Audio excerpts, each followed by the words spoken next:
back, and I'm going to insert some lace down the back. So in order for me to do that, the first thing that I need to do is I'm going to cut.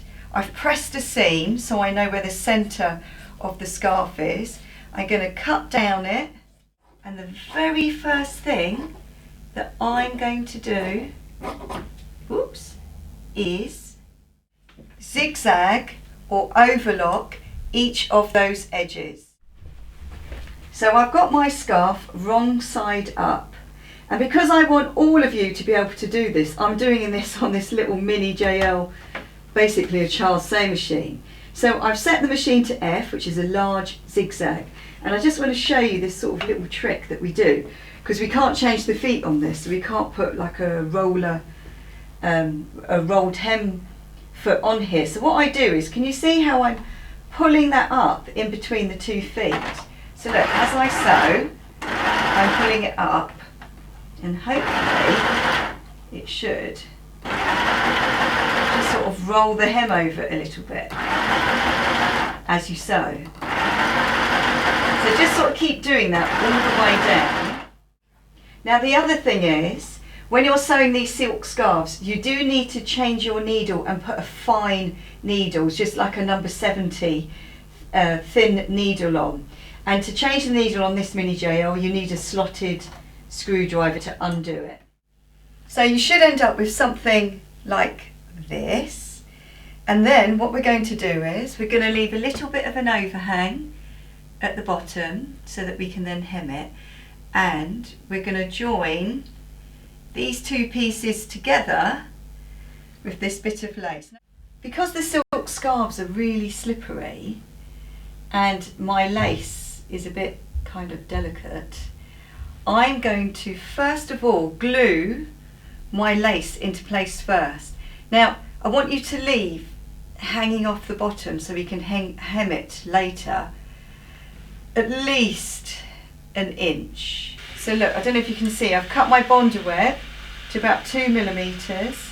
I'm lining it up on the scarf, and then I lay the lace on the top, wherever it is that I want it to go. Now be really careful not to get the bonder web on your iron. That's kind of a disaster. So do that all the way up on one side, and then get your other piece, making sure that you're lining it all up properly, and then start doing exactly the same thing on the other side, but really make sure you line it all up properly. So when you've bonded it, you should end up with something like this, and it's very important that your hems at both ends do line up.